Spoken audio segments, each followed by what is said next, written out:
오늘 주일 봉독할 하나님의 말씀은 사도행전 13장 4절에서 12절 말씀입니다. 우리 스크린을 보면서 합독하도록 하겠습니다. 두 사람이 성령의 보내심을 받아 실루기아에 내려가 거기서 배 타고 구브로에 가서 실라미에 이르러 하나님의 말씀을 유대인의 여러 해당에서 전할세 요한을 수행원으로 두었더라. 온 성 가운데로 지나서 바보에 이르러 바예수라 하는 유대인 거짓 선지자인 마수사를 만나니 그가 총독 서기오 바울과 함께 있으니 서기오 바울은 지혜 있는 사람이라 바나바와 사울을 불러 하나님의 말씀을 듣고자 하더라. 이 마술사 엘루마는 이 이름을 번역하면 마술사라 그들을 대적하여 총독으로 믿지 못하게 힘쓰니 바울이라고 하는 사울이 성령에 충만하여 그를 주목하고 이르되 모든 거짓과 악행이 가득한 자요 마귀의 자식이요 모든 의의 원수요 주의 바른 길을 굽게 하기를 그치지 아니하겠느냐. 보라 이제 주의 손이 네 위에 있으니 네가 맹인이 되어 얼마 동안 해를 보지 못하리라 하니 즉시 안개와 어둠이 그를 덮어 인도할 사람을 두루 구하는지라. 이에 총독이 그렇게 된 것을 보고 믿으며 주의 가르치심을 놀랍게 여기니라. 아멘. 이 지역에 교도소 선교를 하는 분이 있습니다. 전에부터 말씀을 많이 들었는데 한 번도 만난 적이 없었는데 그저께 만나서 같이 식사를 했습니다. 근데 제가 뭐라고 인사를 해준 줄 압니까? 말씀 많이 들었습니다. 첫 인사가 그 인사였습니다. 근데 우리 천국에 가게 되면은 예수님 만날 텐데 예수님한테 여러분 첫 인사가 어떻게 나갈 것 같아요? 말씀 많이 들었습니다. 그간 우리 예수님 참 말씀 많이 들었어요. 한 번도 배웁지는 못했죠. 근데 오늘은 말씀을 통해서 우리 예수님 배울 수 있는 그런 시간이 되었으면 좋겠습니다. 나라에는 국격이라는 것이 있습니다. 한 나라의 경제력이 아무리 커도 그 나라의 법치와 공중도덕과 문화 수준이 낮으면 국격이 없는 나라인 것입니다. 중국을 경제대국이라고 말합니다. 그러나 그 나라의 화장시설이나 그 나라의 민도를 보면 아무리 경제가 발전해도 그 나라는 국격이 있는 그런 나라라고 말할 수는 없는 것이죠. 그럼 나라마다 국격이 있고 또 나라마다 그 중산층의 기준이 있습니다. 그런데 우리 한국의 그 중산층의 기준을 그 직장인들을 대상으로 해서 설문조사를 했는데 한국의 중산층은 이렇습니다. 첫째, 부채가 없이 30평 이상의 아파트에 사는 사람. 그 다음 두 번째는 월급을 500만 원 이상 받는 사람. 세 번째는 중형 자동차를 타고 다니는 사람. 그 다음에 네 번째는 은행에 예금 잔고가 1억 원은 있는 사람. 다섯 번째는 해외에 1년 정도 한 차례 이상 1년에 여행을 할 수 있는 사람. 이런 사람들이 중산층이라는 겁니다. 그러니까 한국은 전부 중산층의 기준이 돈과 관련되어 있는 거예요. 그런데 프랑스는 이 중산층의 기준을 삶의 기준에서 정했습니다. 프랑스의 중산층의 기준은 첫째는 외국어를 하나 정도는 할 수 있는 사람, 두 번째는 직접 스포츠를 하고 있는 사람, 운동을 하는 사람, 세 번째는 문악기를 하나 다룰 수 있어야 되는 사람, 또 네 번째는 남들과 다른 맛을 낼 수 있는 요리를 할 수 있는 사람, 그 다음에 공분에 의연하고 연약한 자를 도우며 봉사하는 사람이 중산층이다. 그렇게 정했습니다. 우리 한국과 너무나 이 기준의 차이가 다른 것이죠. 그럼 미국은 공립학교에서 가르치는 그 중산층의 기준이 첫째는 정직한 사람이다. 그 다음에 사회적인 약자를 돌보는 사람이다. 그 다음에 불법에 저항하는 사람이다. 이것이 중산층의 기준입니다. 자, 나라마다 사람마다 가치관의 차이가 정말로 대단한 것이죠. 우리는 그 눈에 보이는 물질을 부의 기준으로 삼는 반면에 선진국 국민들은 이 정신적인 것을 나눌 수 있어야 진정한 삶의 가치라고 생각하는 것입니다.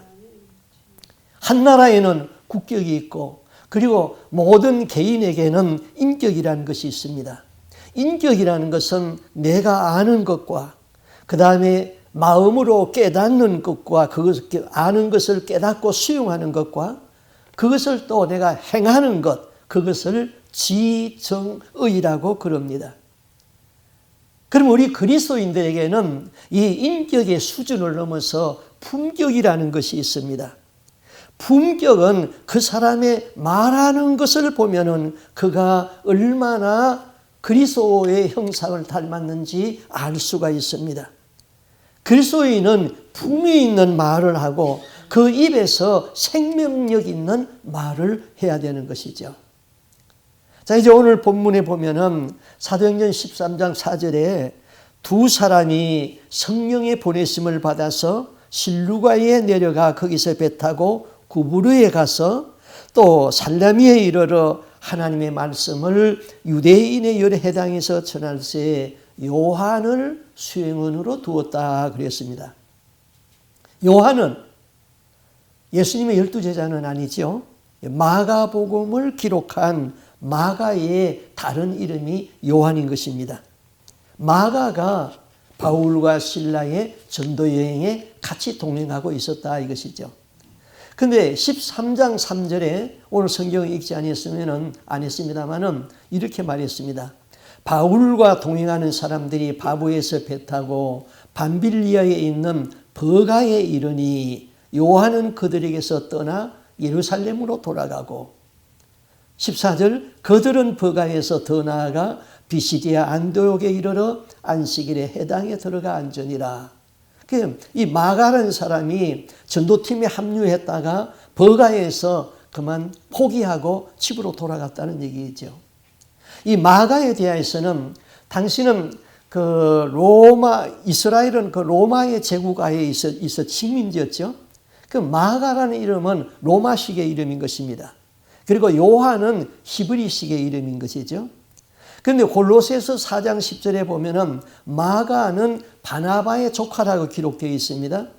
그런데 헬라어에 이 조카라는 말은 그 아네프시오스 그랬는데 이거는 조카가 아니라 사촌 동생입니다. 바나바의 사촌 동생이 바로 마가였다. 그런데 이 마가는 조금 마가에 대해서 우리가 살펴보면은 그 부모를 아주 잘 둔 그런 좋은 가정에서 자랐습니다.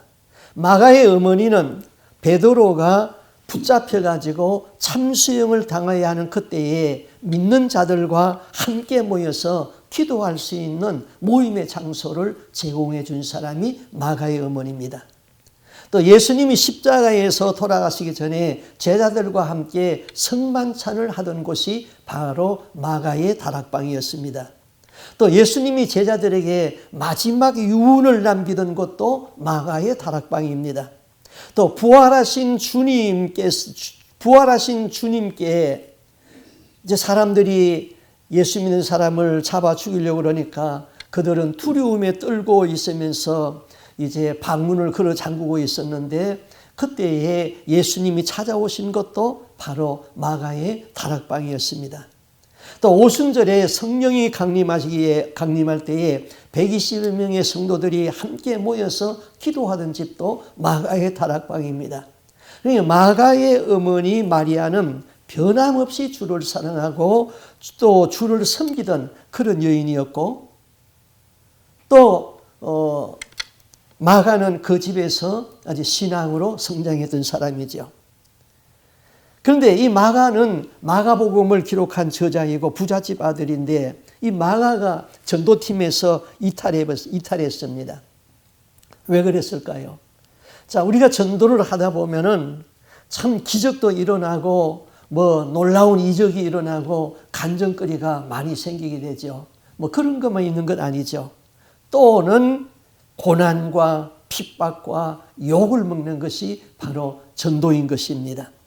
그런데 이 마가가 버가에 갔습니다. 이 버가는 지형상으로 아주 저지대입니다.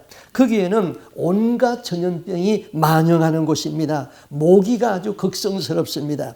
이 부잣집에서 자란 마가는 이 열악한 환경을 견뎌낼 수가 없습니다. 그리고 또 그들이 그 다음에 가야 할 전도가 어디냐 하면은 이제 버가에서 200km 떨어져 있는 그 타우르스라는 산맥을 넘어서 가야 하는 곳입니다. 그곳은 아주 안디옥 지방인데 아주 거기까지 가려면 너무나도 험난한 산맥을 넘어야 되는 것이죠. 그 산맥은 해발 2000m나 되는 높은 산입니다. 그 산을 걸어서 넘어가야 됩니다. 그것도 험하거니와 거기에는 강도들의 위험이 많이 있는 곳이죠. 그래서 바울 사도가 고린도후서 11장 26절에 보면은 그의 삶을 돌이켜 보면서 이렇게 간증합니다. 내가 강도의 위험과 동족의 위험과 바다의 위험과 그렇게 언급한 곳이 바로 그 타우르스 산맥을 넘어가는 것이죠. 마가는 그곳을 걸어서 넘어갈 생각을 하니 너무 힘든 것이죠. 그래서 마가는 전도팀에서 이탈해 가지고는 집으로 돌아갔는데 그가 파송받은 안디옥 교회로 돌아간 것이 아니라 그의 집이 있는 예루살렘으로 갔습니다. 마가는 전도팀에서 이탈해 가지고 집으로 돌아가는 그런 연약한 모습을 보여주고 있습니다. 그러나 그는 그 후에 바나바의 돌봄을 받고 다시 재기하게 됩니다. 그 이후에 그는 마가는 베드로의 통역관이 되었고 마가복음을 기록한 사람입니다. 베드로는 어부 출신입니다. 학문이 깊지 못했습니다. 베드로는 모국어인 히브리어만 했지 당시의 공용어인 헬라말이나 로마어인 라틴어를 할 수가 없었습니다. 베드로가 이방인에게 설교할 적에는 통역이 필요했습니다. 그래서 마가는 베드로의 통역을 맡아서 일했죠. 베드로전서 5장 13절에 보면은 베드로는 마가를 내 아들이라고 그랬습니다. 디모데가 바울의 제자였다면은 마가는 베드로의 제자였던 것이죠. 그래서 천주교에서는 초대 교황이 베드로고 두 번째 교황이 마가라고 생각합니다. 자, 한 사람이 예수 그리스도의 제자가 되기까지는 참 순탄하지는 않습니다. 많은 연단과 과정을 거쳐서 그리스도의 제자가 되는 것이죠. 자, 바울 일행이 이제 바보라는 섬에서 당시 총독 서기오에게 하나님의 말씀을 전했습니다. 그런데 거기에 유대인의 마술사 바예수라는 사람을 만납니다. 그는 마술을 하면서 점을 치는 사람이었습니다. 성경은 그를 거짓 선지자라고 그랬습니다. 이 바예수 이는 여호수아의 아들 그런 뜻입니다. 히브리 이름인 그 여호수아는 구원자 예수라는 의미죠. 여호수아의 헬라식 이름이 바로 예수인 것입니다. 그는 스스로 구원자 예수라는 이름으로 마술을 행하고 점을 치면서 선지자 노릇을 했습니다. 오늘 7절에 보면 이렇게 기록했습니다. 그가 총독 서기오 바울과 함께 있으니 서기오 바울은 지혜 있는 사람이라 바나바와 사울을 불러 하나님의 말씀을 듣고자 하더니, 총독은 바울을 불러서 하나님의 말씀을 듣기를 원했습니다. 그런데 총독 옆에는 이 점쟁이 바예수가 친구로 있습니다. 이 점쟁이는 다른 이름을 가지고 있었는데 엘루마라고 그랬습니다. 엘루마, 이거는 자신이 신통한 점쟁이라는 능력을 가지고 있는 그런 이름의 뜻이죠. 다른 말로 말하면 마술사라는 것이죠. 그러니까 우리나라에도 점쟁이 그러면 아주 천한 직업이잖아요. 근데 용하게 점괘를 드러내는 사람을 점쟁이라고 말하지 아니하고 도사라고 부릅니다. 바로 이 바 예수가 엘루마, 나는 도사다, 이렇게 자기가 스스로 그런 이름을 지었습니다. 자, 엘루마는 자기가 행하는 그 마술이라는 것은 사람을 속이는 기술인 것입니다. 그래서 지금까지 자기 말을 잘 듣던 총독을 잃을까 봐서 바울이 전하는 하나님의 말씀을 믿지 못하도록 방해를 했습니다. 거짓 선지자는 사람의 영혼에 대하여서는 관심이 없습니다. 다만 그들은 사람을 이용하고 자기의 이익만을 취할 것뿐이지요. 그런데 13장 9절에서 11절에 이렇게 말했습니다. 바울이라고 하는 사울이 성령이 충만하여 그를 주목하고 이르되 모든 거짓과 악행이 가득한 자요, 마귀의 자식이요, 모든 의의 원수요, 주의 바른 길을 굽게 하기를 그치지 아니하겠느냐? 보라, 이제 주의 손이 네 위에 있으니 네가 맹인이 되어 얼마 동안 해를 보지 못하리라 하니, 즉시 안개와 어둠이 그를 덮어 인도한 사람을 두루 구하는지라. 바울이 성령이 충만한 가운데 그를 책망하는 말이 떨어졌죠. 네가 맹인이 되어서 장님이 되어가지고 얼마 동안 보지 못할 것이다. 그러니까 그가 즉시 장님이 되어가지고는 더듬거리고 있습니다. 어떻게 이런 놀라운 일이 일어날 수 있을까요? 그 앞에 말이죠. 사울이 성령이 충만하여, 성령이 충만한 가운데서 성령이 주시는 말씀을 선포하면 그대로 이루어지는 것이죠. 자, 우리 교회에서 후원하고 있는 그 제시카 윤 목사님, 그분은 기도하면서 이 성령의 음성을 듣고 하나님과 굉장히 그 친밀한 관계가 있죠. 근데 그분이 쓴 책에 그 덮은 우물에 이런 간증이 있습니다. 그분이 호주에 가서 집회를 했는데 그 집회 내용이 하나님의 음성을 듣고 그다음에 자기가 들은 그 음성에 대해서 말씀을 나누고 있었습니다. 근데 거기에 어떤 한 목사님이 제시카의 이름을 부르면서 아주 당돌하게 비웃는 질문을 했습니다. 제시카 윤, 그 하나님의 음성이 어떻게 당신에게 들린다는 거요? 나는 하나님의 음성을 듣는 사람들이 이해가 안 됩니다. 나에게 설명을 해보세요. 귀로 듣는 거예요? 뭘로 듣는 거예요? 윤 목사님이 당황해가지고는 성경에 있는 기록들을 잠시 묵상을 합니다. 아브라함은 어떻게 하나님의 음성을 듣고 모리아 산에 가서 자기 아들을 바치라고 했을까?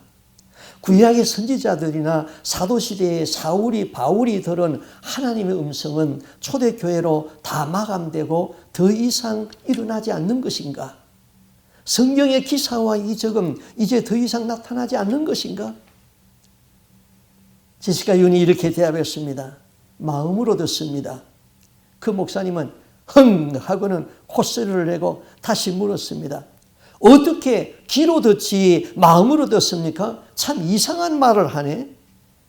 그는 알려고 물은 것이 아니었습니다. 그는 공개적으로 무리하게 대함으로 자신의 존재가 높아지는 것을 보여주기 위해서 그런 질문했습니다.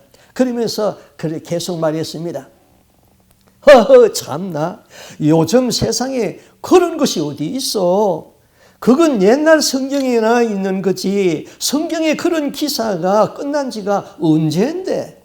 지금이 어느 때라고 그런 거짓말로 사람을 속여. 요즘 하나님의 음성을 듣는 사람들이 있다는데 이런 것들은 다 가짜야. 다들 알아들었지요? 목사들 보고 그랬습니다. 그때 주님의 성령의 음성이 제시카 목사에게 들려왔습니다. 가서 내 말을 전하라.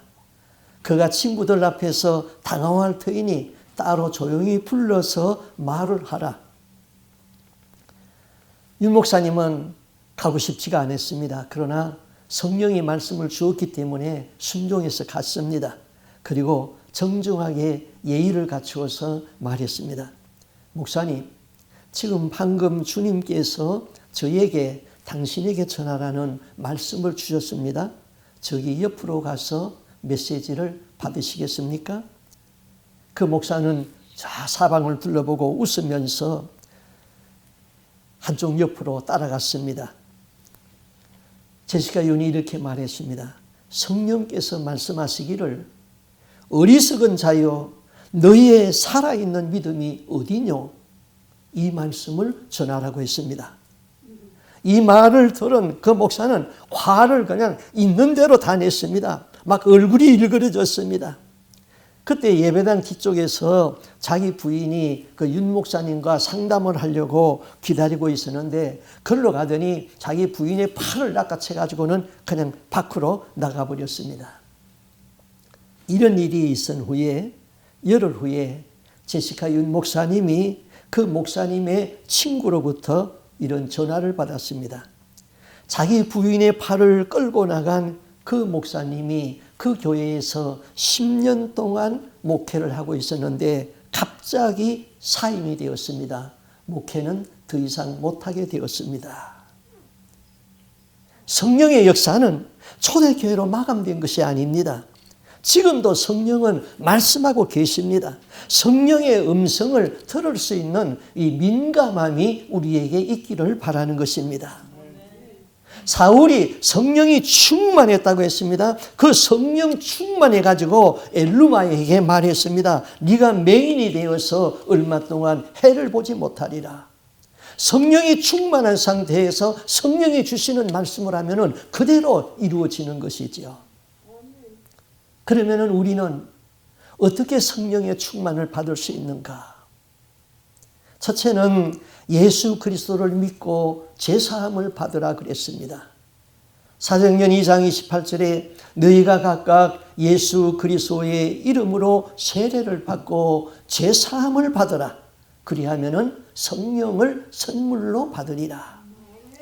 성령은 거룩한 영이기 때문에 죄와 함께 할 수가 없습니다.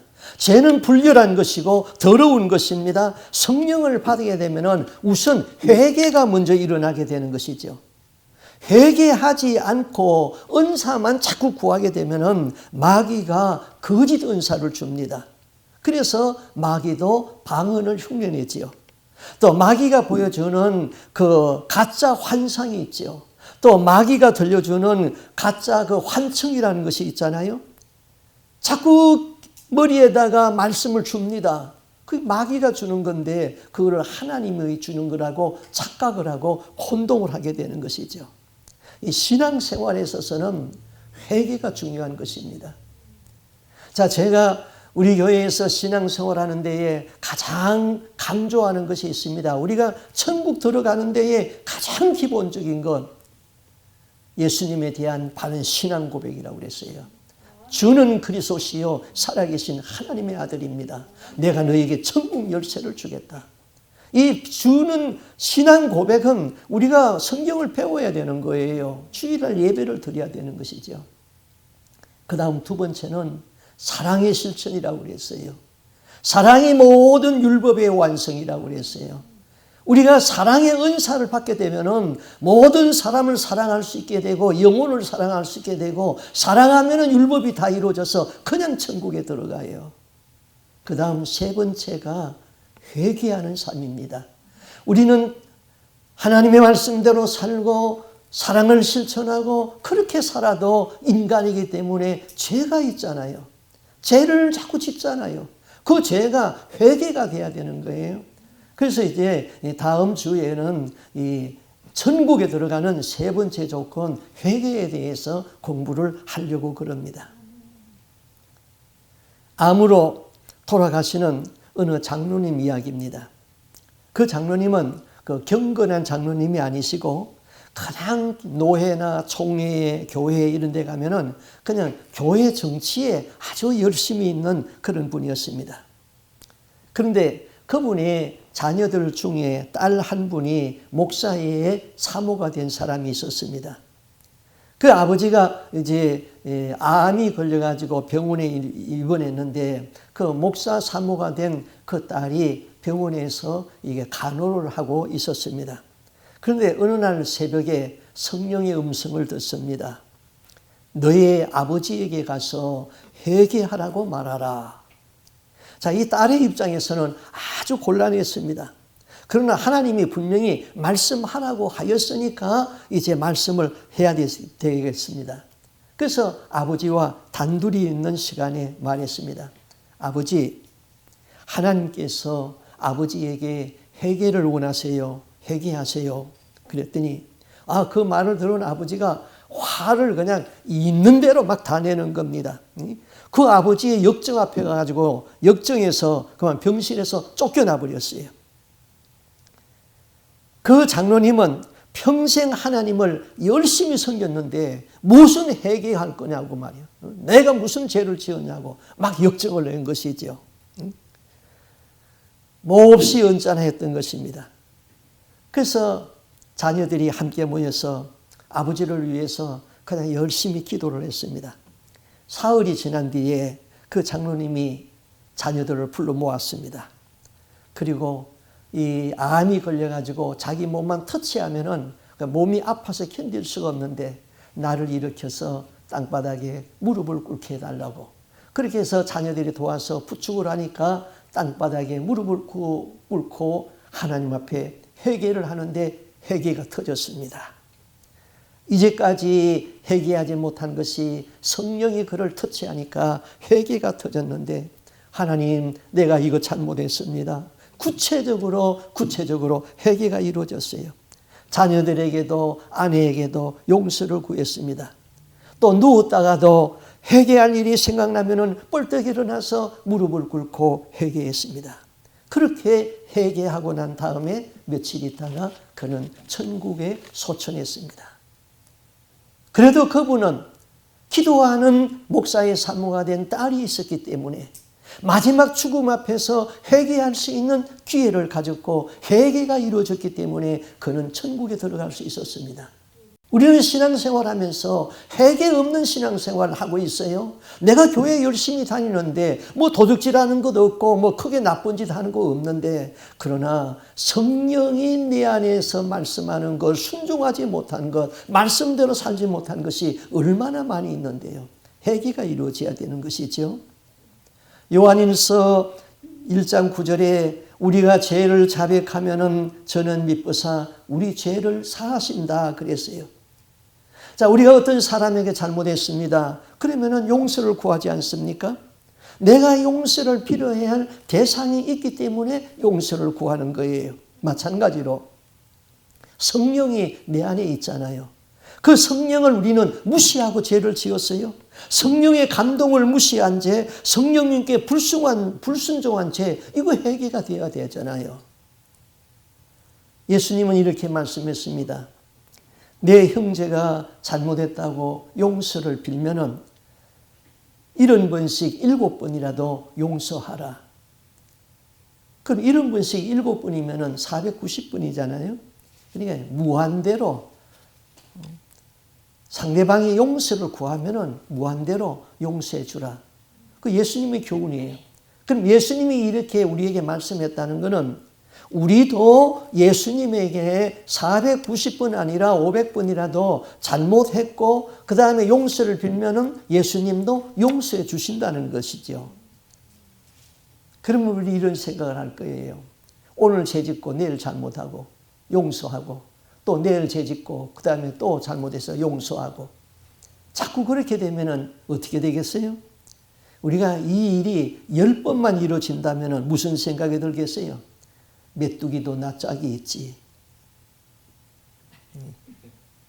하나님, 더 이상 죄를 짓지 않고 더 이상 잘못했습니다 하지 않기를 원할 것입니다. 죄 짓는 것이 고통스럽고 죄를 회개하는 것도 고통스러운 거예요. 우리는 여하간 우리는 날마다 회개하는 삶, 그게 우리 신앙이 바로 천국에 들어갈 수 있는 삶이고 성령 충만을 받을 수 있는 길인 것입니다. 그 다음 사모하며 기도하라 그랬습니다. 이사야 44장 3절에 대저 내가 가란 자에게 물을 주며 마른 땅에 시내가 흐르며 나의 신을 네 자손에게 나의 복을 네 후손에게 내리리라. 나의 신을 너에게 주겠다. 누구에게? 목말라 가란 자에게. 내가 갈급하면은 성령은 오신다 이것이죠. 누가복음 11장 13절에도 구하는 자에게 성령을 주시지 않겠느냐 그랬습니다. 구해야 되죠. 사랑의 은사도 구해야 되는 것이죠. 능력도 구해야 되죠. 사모하고 구하는 자에게 성령을 주시겠다. 잠언 8장 17절에는 나의 사랑하는 자들이 나의 사랑을 입으며 나를 간절히 찾는 자가 나를 만날 것이라. 나를 사랑하는 자가 나의 사랑을 입고 나를 간절히 찾는 자가 나를 만날 것이다 그랬습니다. 이사야 65장 1절에 그 세번역 성경을 보면은 우리 마음에 와닿는 하나님의 말씀이 있습니다. 하나님이 이렇게 말씀합니다. 나는 내 백성의 기도에 응답할 준비를 하고 있지만은 내 백성은 아직도 나에게 요청하지 않는다. 누구든지 나를 찾으면은 언제든지 만나려고 준비하고 있었지만은 아무도 나를 찾지 않는다. 내 이름을 부르지 않던 나라에 나를 보아라. 나 여기 있다. 보아라. 나 여기 있다 하고 말하였다. 이게 하나님의 마음이에요. 자, 믿는 백성들은 하나님 앞에 기도해야 되는데 이 믿는 백성들이 기도를 하지 않는다는 거예요.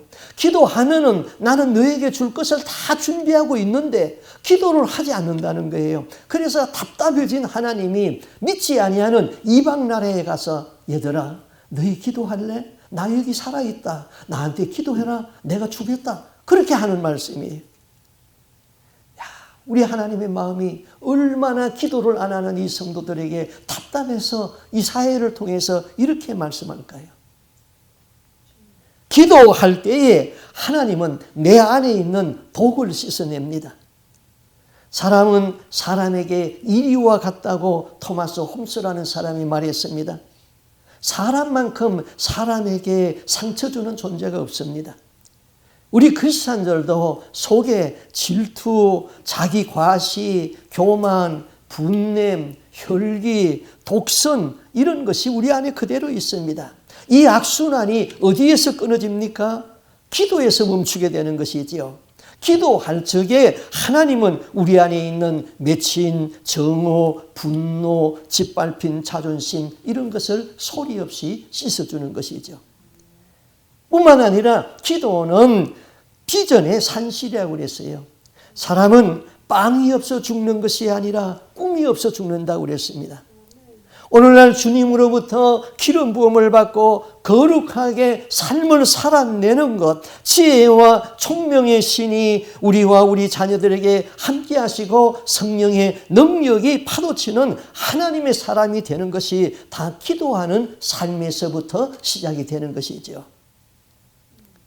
우리는 사사시대의 마지막 사사였던 사무엘을 기억하고 있습니다. 사무엘은 이스라엘의 첫 번째 왕 사울을 기름 부어 세웠고 그 다음 다윗을 기름 부어서 이스라엘의 왕으로 세운 선지자가 사무엘입니다. 그런데 사무엘의 전 인생을 한 문장으로 줄이면 그는 기도의 사람이었습니다. 사무엘상 3장 19절에 이렇게 말했습니다. 사무엘이 자라매 여호와께서 그와 함께 계셔서 그 말로 하나도 땅에 떨어지지 않게 하시니. 자, 어떻게 사무엘이 하는 말은 하나도 땅에 떨어지지 아니하고 말하는 그대로 이루어질 수 있습니까? 너무 놀랍지 않아요? 그가 말하면은 말하는 그대로 이루어지는 거예요. 왜 이런 일이 일어날까요? 그것은 그가 하나님이 그에게 입에 말씀을 주었고 그 말씀을 그냥 선포했습니다. 하나님의 말씀은 한 번 선포되어지면 반드시 다 이루어진다고 그랬어요. 이사야를 통해서 이렇게 말씀했잖아요.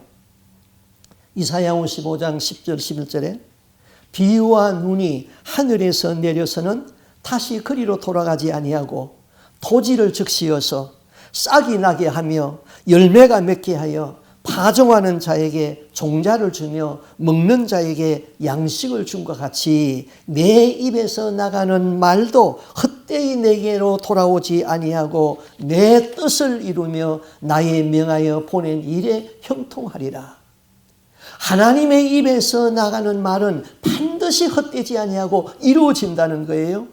하나님은 사무엘의 입에 말씀을 주었고 사무엘은 그 말씀을 선포하면 그 말씀이 하나도 하나님의 말씀이기 때문에 땅에 떨어지지 아니하고 그대로 성취되었다는 거예요.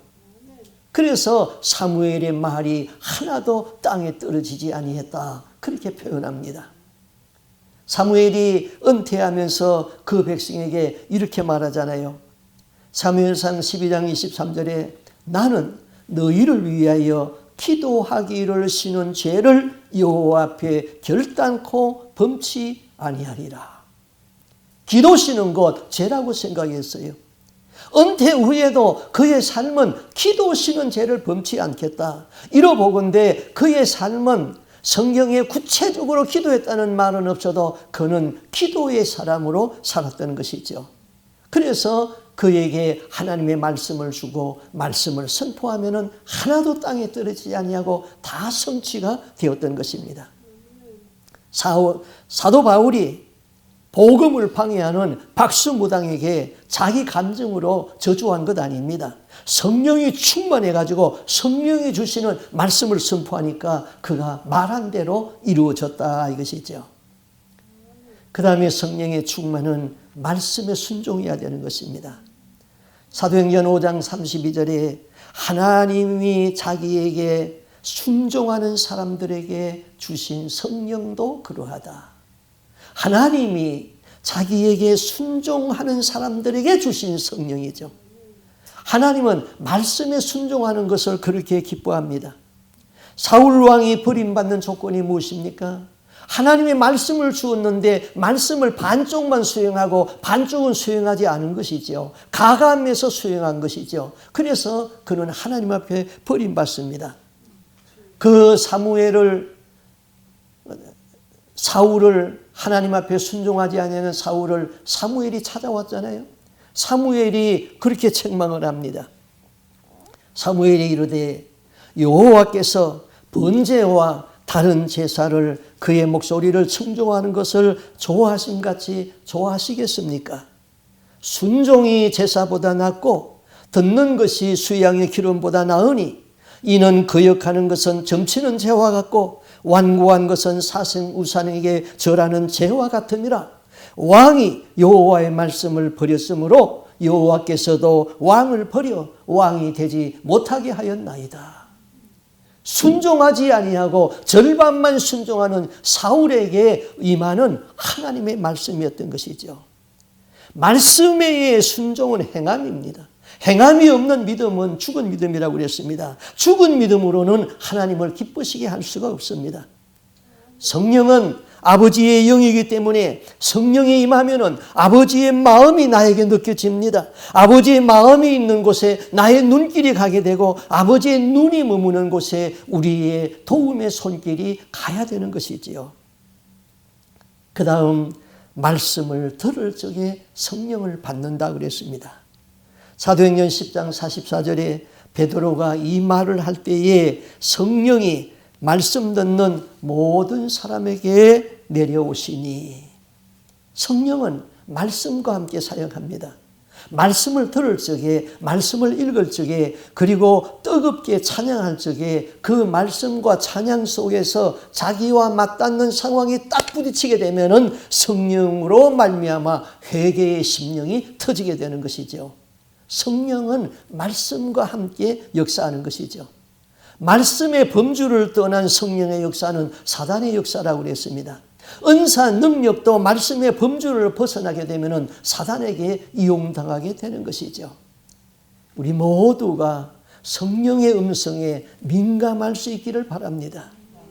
내 안에 계신 성령님께 순종할 수 있기를 바랍니다. 날마다 성령의 임재 안에서 바른 회개가 이루어져야 됩니다. 날마다 깊은 기도 가운데서 성령이 충만해서 성령과 동행하는 삶을 살고 성령과 기뻐하는 삶, 그리고 성령과 동행하다가 천국에 들어갈 수 있는 우리의 삶이 될 수 있기를 주님의 이름으로 축복합니다. 아멘. 기도하겠습니다. 하나님 아버지, 나라에는 국격이 있고 개인에는 인격이 있고 우리 믿는 사람들에게는 품격이 있습니다. 날마다 성령과 동행해서 내 입에서 나가는 말이 거룩한 말이 나가게 하시고 내 입에서 나가는 말이 사람을 치유하게 하시고 사랑의 꿀방울이 떨어지는 말을 할 수 있도록 임재하여 주시옵소서. 하나님 아버지, 날마다 성령의 임재 안에서 살기를 원합니다.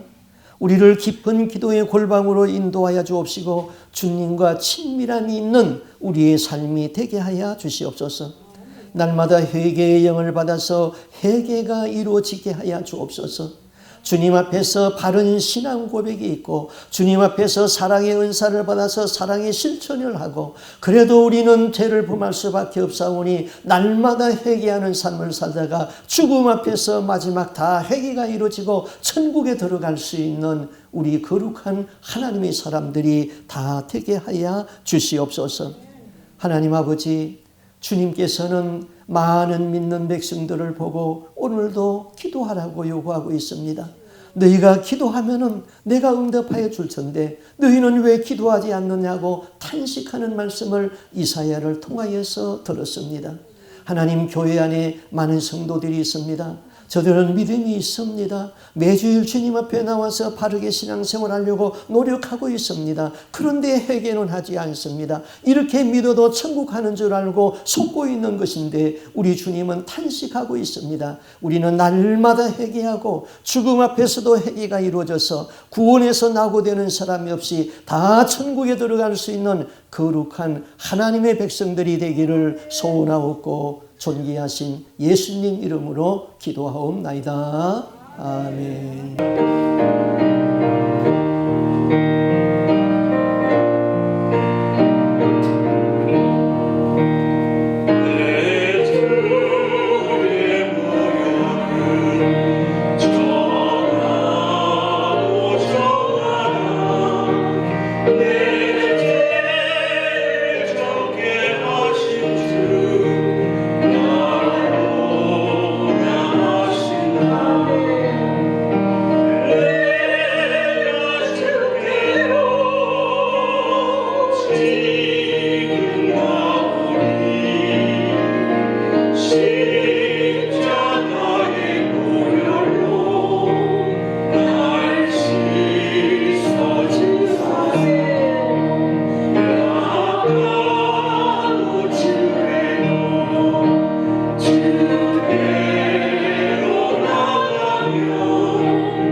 Jesus.